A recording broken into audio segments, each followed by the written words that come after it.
Rusia e sotme është e vetmja kështjellë e civilizimit perëndimor. Shëndet avokat. Faleminderit.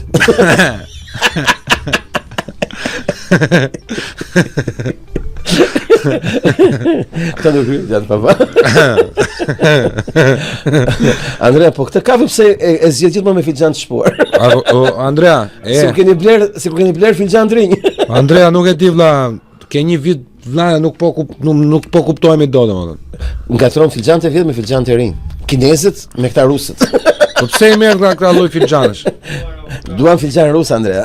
Çe ke këto marrin helmi? Të vdesim direkt. Jo s'ka duar. 5 sekonda mos kemi vojtje. Andrea, fa kujdeset, e di që malli kinezësh s'ka duar edhe. Nëse juve të gjithë juve që jeni armiq tanë po na ndiqni, nëse ndonjëherë bëheni guximtarë, doni ta vrisni, ju lutem, merrni dhe porosisni cianur rus se të vret direkt, mos na lini të vojmë me gjëra s'ka duara, ju lutem. Të shih pak respekt edhe për armikun. Ka dhënë prova. Pak respekt lutem. Kërkoj pak respekt, dua vdekje të denjta. Jo Andrea, donim kafe tjetër vlla, po e donim me kartona të mirë. Me filxhan rus. Ik meri poshtë Andrea, thoje do profja. Më duket se e ka, po nuk e di të dalloj kush janë dy palët. Se i kam janë Andrea, dhe këtë e ke bërë, është e tmerrshme. Se të mban mend ti nga regaluar. Është e tmerrshme valla. Është e tmerrshme.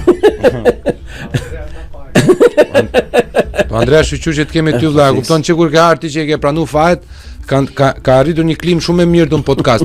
Domethënë se nuk kemi, e kemi gjetur fajtorin direkt. Fiks me herë, ke parasysh, pasoi topin. Ska jo kush e ka faj, Andrea, okay. Është Andrea. Ne të dymi, se thosh nuk kemi sas pse të bëjmë debat kush e ka fajin. Pikërisht. Mbaron aty.